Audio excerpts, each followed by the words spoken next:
दर्शकों नमस्कार। इस वक्त मेरी मौजूदगी सीतामढ़ी में है और हमारी मुलाकात सीतामढ़ी जिला सहित बिहार भर में 3 फुट के युवक और युवती के नाम से मशहूर पूजा और योगेंद्र है। इनके जीवन के संघर्षों को हम जानते हैं और किस मुकाम पर जाना चाहते हैं यह भी जानेंगे। योगेंद्र जी, सबसे पहले आपका स्वागत है। हम यह जानेंगे कि 10वीं से लेकर अब तक के आपके जीवन का घटनाक्रम क्या है। जब भी मैट्रिक के बाद हमको पढ़ाई में भी बहुत समस्या आया। मैट्रिक के बाद पापा बोले कि अब पढ़ाई छोड़ दो, अब हम सक्षम नहीं हैं, क्योंकि पढ़ाई दिन पर दिन, जैसे कि पहला क्लास दूसरा क्लास, मतलब दिन पर दिन पढ़ाई का भी खर्चा बढ़ते चला जाता है। जिस तरह मैट्रिक किए तो मैट्रिक में कम पैसा लग रहा था, इंटर में ज़्यादा पैसा लगा, बीए में ज़्यादा, तो उस तरह मेरे पापा पढ़ाई में सक्षम नहीं है तो छोड़ दिए। तभी मैं बोले पापा ठीक है, हम ही अपना पूरा कर लूँगा, पढ़ाई बीए तक मैं पूरा अपने पैर पर कर लूँगा। तो वही पूरा करने के लिए जो अपने पहले प्रोग्राम चलता था, जो अपने गांव में परोरी पुल के पास गणपति पूजा मेला लगता था, उस मेला में अचानक से एक जादूगर वाला आया सहरसा जिला से आया। तो उससे हमको संपर्क होने के बाद 6 महीना उसमें हम काम किए, कुछ पैसा मिलता तो उसी पैसा से हम अपना कोचिंग और अपना कॉलेज जाते थे, अपना पैसा से वही, और थोड़ा मोड़ा अपना पापा भी मेरे हेल्प करते थे। मतलब बहुत संघर्ष करना पड़ा, इतना संघर्ष कठिनाई, हमको लगता है कि वैसा समस्या किसी को नहीं आएगा जितना हमको समस्या आया।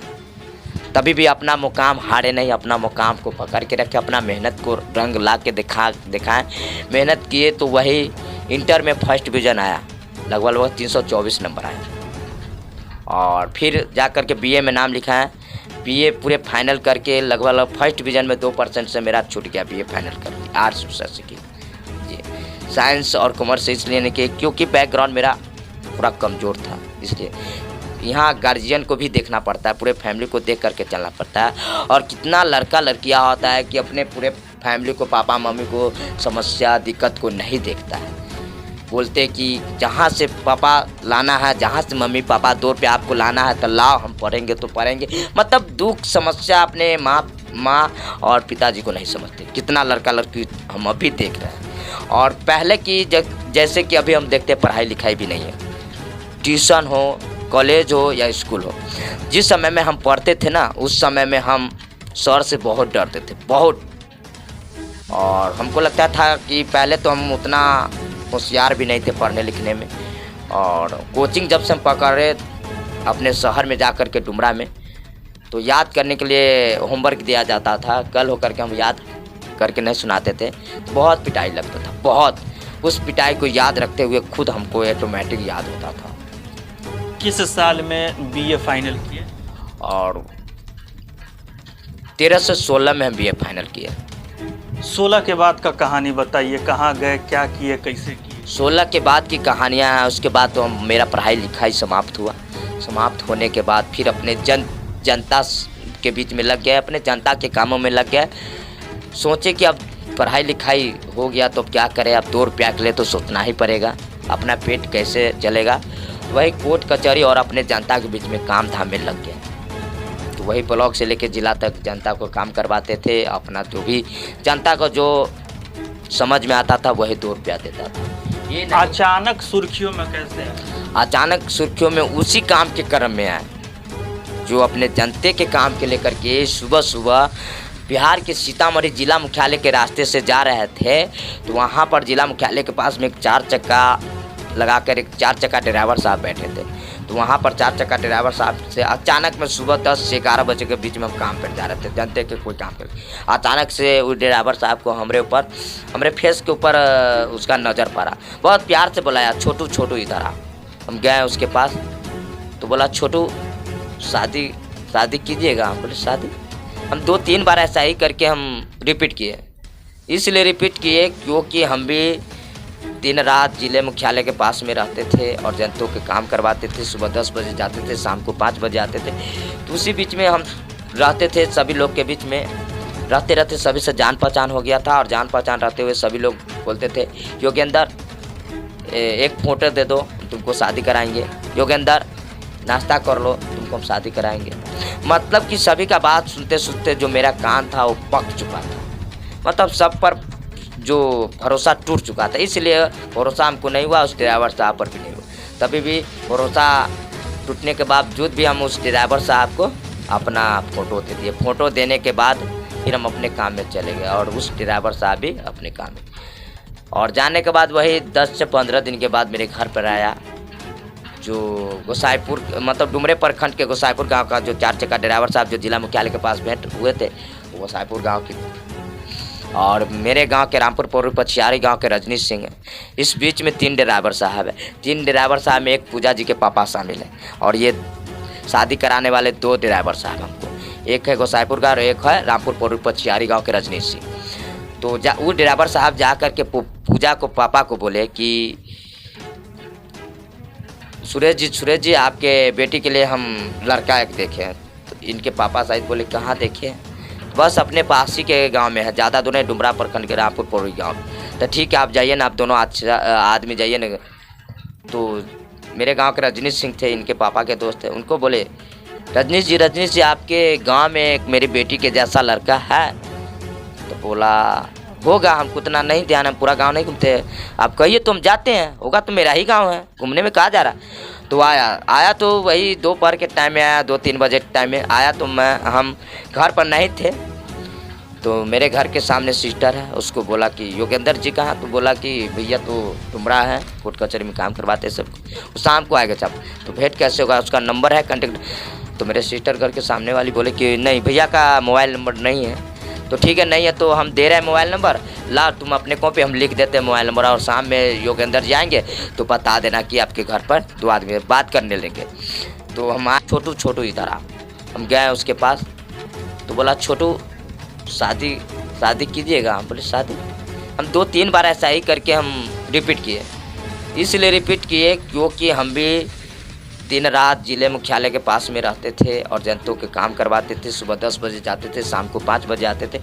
तो उसी बीच में हम रहते थे, सभी लोग के बीच में रहते रहते सभी से जान पहचान हो गया था। और जान पहचान रहते हुए सभी लोग बोलते थे योगेंद्र एक फ़ोटो दे दो, तुमको शादी कराएंगे। योगेंद्र नाश्ता कर लो, तुमको हम शादी कराएंगे। मतलब कि सभी का बात सुनते सुनते जो मेरा कान था वो पक चुका था। मतलब सब पर जो भरोसा टूट चुका था, इसलिए भरोसा हमको नहीं हुआ, उस ड्राइवर साहब पर भी नहीं हुआ। तभी भी भरोसा टूटने के बावजूद भी हम उस ड्राइवर साहब को अपना फ़ोटो दे दिए। फ़ोटो देने के बाद फिर हम अपने काम में चले गए और उस ड्राइवर साहब भी अपने काम में। और जाने के बाद वही 10 से 15 दिन के बाद मेरे घर पर आया, जो गोसाईपुर मतलब डुमरे प्रखंड के गोसाईपुर गांव का जो 4 चक्का ड्राइवर साहब जो जिला मुख्यालय के पास भेंट हुए थे, वो गोसाईपुर गांव की, और मेरे गांव के रामपुर पौरी पछियारी गांव के रजनीश सिंह है। इस बीच में 3 ड्राइवर साहब है। 3 ड्राइवर साहब में एक पूजा जी के पापा शामिल है, और ये शादी कराने वाले 2 ड्राइवर साहब हमको, एक है गोसाईपुर का और एक है रामपुर पौरी पछियारी गाँव के रजनीश सिंह। तो वो ड्राइवर साहब जा कर के पूजा को पापा को बोले कि सुरेश जी आपके बेटी के लिए हम लड़का एक देखे हैं। तो इनके पापा शायद बोले कहाँ देखे? बस अपने पास ही के गांव में है, ज़्यादा दूर नहीं, डुमरा प्रखंड के रामपुर पौरी गांव। तो ठीक है आप जाइए ना, आप दोनों आदमी जाइए ना। तो मेरे गांव के रजनीश सिंह थे, इनके पापा के दोस्त थे, उनको बोले रजनीश जी आपके गांव में एक मेरी बेटी के जैसा लड़का है? तो बोला होगा, हमको उतना नहीं ध्यान, हम पूरा गांव नहीं घूमते, आप कहिए तो हम जाते हैं, होगा तो मेरा ही गांव है, घूमने में कहाँ जा रहा। तो आया तो वही दोपहर के टाइम में आया, 2-3 बजे के टाइम में आया। तो हम घर पर नहीं थे, तो मेरे घर के सामने सिस्टर है, उसको बोला कि योगेंद्र जी कहाँ? तो बोला कि भैया तो डुमरा है, कोर्ट कचहरी में काम करवाते सब, शाम को आएगा साहब। तो भेंट कैसे होगा, उसका नंबर है कॉन्टेक्ट? तो मेरे सिस्टर घर के सामने वाली बोले कि नहीं भैया का मोबाइल नंबर नहीं है। तो ठीक है, नहीं है तो हम दे रहे हैं मोबाइल नंबर, ला तुम अपने कॉपी, हम लिख देते हैं मोबाइल नंबर, और शाम में योगेंद्र जाएंगे तो बता देना कि आपके घर पर 2 आदमी बात करने लेंगे। तो हम आए तो नंबर दिया, नंबर देने के बाद हम बैठे वहाँ पर स्टूल लगा करके, और पहले कुछ नहीं किए, झोला वोला रख दिए और अब बस पहले फ़ोने लगा दिए। बोले हेलो कौन?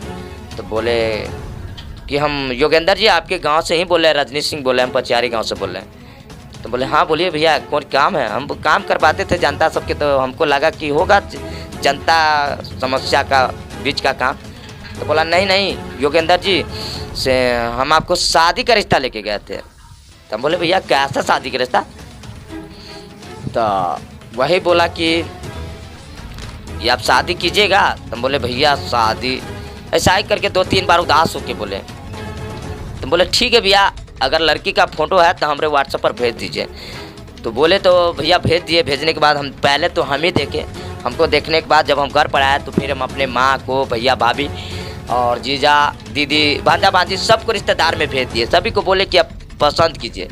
सभी लोग पसंद कर लिए। पसंद करने के बाद फिर हम जो मेरे 2 आदमी 4 चक्का ड्राइवर साहब बिचमानी थे, अगुआ थे, उसको हम बोले कि भैया हम लड़की को आमने सामने मेरे पूरे फैमिली लोग देखना चाहते हैं। तो वो भी पूजा जी को पापा का फ़ोन करके बोला गया, मेरे इधर भी बोला गया, सभी को एक जगह टाइम देगा। वही जगत जानकी माँ का जन्म धरती है, वहाँ पर दोनों पक्ष को बुलाया गया। आमने सामने देखा देखी हुआ। आमने सामने देखा देखी के बाद सबको पसंद हुआ। पसंद होने के बाद कुछ दिन फ़ोन से बात होते चला गया, 1-2 महीना। और जब दिन आया उस दिन पर 20 नवंबर 2022 को डेट रखा है और उसी डेट पर जहाँ पर जगत जानकी माँ का जन्म धरती है, उसी जन्म धरती पर बहुत धूमधाम से हर्ष उल्लास के साथ शादी हुआ। आप पूरी तरीक़ा से उम्मीद खो चुके थे कि अब आपकी शादी नहीं हो सकती है, लेकिन एक अनजान व्यक्ति जिन्होंने आपको पूजा जी से मिलवा दिया। जी जी, 4 चक्का ड्राइवर साहब को हम भगवान मानते हैं हम अपने लिए, क्योंकि वो भगवान के रूप में बैठे हुए थे मेरे लिए। फिर उसके बाद 2-3 बार आप शादी कर चुके हैं, ये मामला क्या है? 2-3 बार नहीं किए, क्योंकि पहले शादी तो पूजा जी से किए। पूजा जी से जहाँ पर पूरे विश्व के जाने जाते हैं सीता माँ का जन्म धरती, और हमको लगता है वहाँ पर किस्मत वालों की शादी होता है, किस्मत वालों के देखा देखी होता है। तो हमको और पूजा जी को लिखा हुआ था उस स्थान पर देखा देखी होना और उस स्थान पर शादी होना। तो पहले शादी तो वहाँ पर किए पूजा जी के साथ, अपने पूरे गांव समाज के तौर पर बहुत खुशी माहौल के साथ पहला शादी तो वो किए। और दूसर का शादी करने का यही रीज़न है कि पूजा जी मेरे जात नहीं है, अदर जात है, और सरकारी लाभ लेने के लिए, और हम दोनों दिव्यांग हैं, दिव्यांग का फ़ायदा लेने के लिए हम लोग का फिर दोबारा रजिस्टर्ड शादी सरकार के घर में करना पड़ा। अच्छा, इस शादी के बाद आपके जीवन में क्या बदलाव हुआ? जो पहले से तो हम बहुत अच्छा बदलाव है, क्योंकि पहले हम जनता के बीच में, पब्लिक के बीच में जाते थे, उसका काम करवाते थे, 2 रुपया देते थे, नहीं करवाते थे नहीं देते थे। आज अभी हम अपने पैर पर खड़ा है, अपने पैर पर जो भी होता है दुख सुख, उस जो भी हम अपने कमाते हैं उस अपने उसमें अर्जन हो जाता है, रोटी में मतलब अपने फैमिली में चला लेते हैं। जीविकोपार्जन के लिए अभी आप क्या कर रहे हैं? वही अपना यूट्यूब पर लगे हुए हैं। मेरा यूट्यूब चैनल है 3 फुट वाला योगेंद्र पूजा ऑफिशियल, उस पर अपना अभी ब्लॉग और रील्स डालते हैं, और अपना फेसबुक भी आईडी है योगेंद्र कुमार के नाम से, तो उस पर भी अपना रील्स डालते रहते हैं और लाइव आते रहते हैं। बस उसी से मेरा जो मेहनत होता है, मेहनत का 2 रुपया मिलता है, उसी से अपना फैमिली चलता है मिला जुला के। उम्मीद है आपको? हमको पूरा भरोसा है। आज जितना भरोसा है, हमको बहुत प्यार मिलता है। हमको लगता है कि उतना प्यार कोई यूट्यूबर को मिलता होगा। सभी लोग बोलते हैं कि योगेंद्र जी बहुत अच्छे वीडियो बनाते हैं, इस वीडियो में कोई अश्लीलता नहीं है। भगवान करे कि आप ऐसा ही बनाते रहें और आगे बढ़ते रहें।